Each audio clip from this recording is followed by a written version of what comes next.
Kottayam Kodimatha boat ജെട്ടിയിൽ കൊടുങ്കാറ്റിൽ മുങ്ങിയ കുടുംബശ്രീയുടെ floating restaurant ഉയർത്താനുള്ള ശ്രമം തുടരുകയാണ്.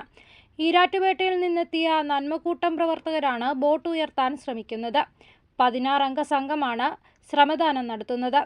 ബോട്ടിന്റെ മുൻഭാഗം അല്പം ഉയർത്താൻ കഴിഞ്ഞിട്ടുണ്ട്. ബോട്ടിനുള്ളിൽ 3 തട്ടുകളാണുള്ളത്. ലക്ഷക്കണക്കിന് ലിറ്റർ വെള്ളം ഉള്ളിലുണ്ടെന്നും ഇത് വറ്റിച്ചു വരുന്നതായും നന്മക്കൂട്ടത്തിലെ അംഗമായ എബിൻ KS പറഞ്ഞു.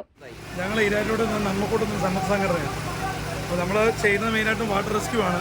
അപ്പോൾ അങ്ങനെ വന്നത്തേക്ക് ഇവിടുന്ന് SP ഓഫീസിൽ നമ്മളെ വിളിച്ചതിൻ്റെ പേരിൽ നമ്മൾ വന്നതാണ്. അപ്പോൾ കഴിഞ്ഞ തിങ്കളാഴ്ച വന്ന് കഴിഞ്ഞപ്പോഴത്തേക്ക് നമ്മൾ 9 മണിക്ക് ഒന്ന് സ്റ്റാർട്ട് ചെയ്തു. ഇതിനുള്ളിൽ 3 ലെയറുണ്ട്.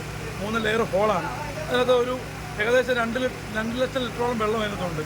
അപ്പോൾ നമ്മൾ വന്നിട്ട് അതിൻ്റെ ഫ്രണ്ടിലെ ലെയറിലെ വെള്ളം പറ്റിച്ചു, സെക്കൻഡ് പറ്റിച്ചു, തേർഡ് പറ്റിക്കുന്ന ഭാഗമായപ്പോഴത്തേക്ക് തന്നെ ഫ്രണ്ടിലൊരു മോട്ടർ കംപ്ലൈൻ്റ് ആയിട്ട്. അപ്പം നമ്മൾ ഇതിനകത്ത് നിന്ന് ഇത്രയും വെള്ളം പുറത്തേക്ക് ഇറക്കുമ്പോൾ അത്രയും വെള്ളം ഇതിനകത്തോട്ട് നിന്ന് കയറുന്നുണ്ട്. അപ്പം ആ മാൻഹോൾ നമ്മൾ അടച്ചിട്ട് ഫുട്ബോൾ ഇറങ്ങിപ്പോകുന്ന രീതി മാത്രമാണ് നമ്മൾ സെറ്റ് ചെയ്ത് വെച്ച് ഫുട്ബോൾ ഇറക്കിയിട്ടാണ് വെള്ളം പറ്റിച്ചുകൊണ്ടിരിക്കുന്നത്. ആ മോട്ടർ കംപ്ലൈൻ്റ് ആയപ്പോഴത്തേക്ക് ഇപ്പോൾ നമ്മൾ ഈ സാധനം അടച്ചു വെച്ച ഹോൾ കണ്ടോ, ആ ഹോളിൽ കൂടെ ഫുൾ ഫോഴ്സ് വെള്ളം ഇതിനകത്തേക്ക് ഇരുന്നതുകൊണ്ട് നമ്മൾ ഈ ഇത്ര നേരത്തെ തിങ്കളാഴ്ച പൊക്കി വെച്ചതാണ്. ആ സാധനം നേരെ താഴത്തേക്ക് ഇരുന്ന് പോയി. അപ്പോൾ സമയം താമസിച്ചു പോയി. മോട്ടർ കംപ്ലൈൻറ്റ് വേറെ ഈ ഒരു കപ്പാസിറ്റിയുള്ള മോട്ടർ നമ്മുടെ ഈ ഭാഗത്തോട്ട് കിട്ടാനുണ്ട്. അത് കല്ലറ വൈക്കം ഭാഗത്തുനിന്നാണ് സാധനം വന്നിരിക്കുന്നത്. സെപ്റ്റംബർ 24-ാം തീയതിയാണ് കോടിമതിയിലെ കുടുംബശ്രീയുടെ ഫ്ലോട്ടിംഗ് റെസ്റ്റോറന്റ് മുങ്ങിപ്പോയത്. തലേദിവസമുണ്ടായ ശക്തമായ കാറ്റിലാണ് ബോട്ട് മുങ്ങിയത്. News bureau, Kottayam.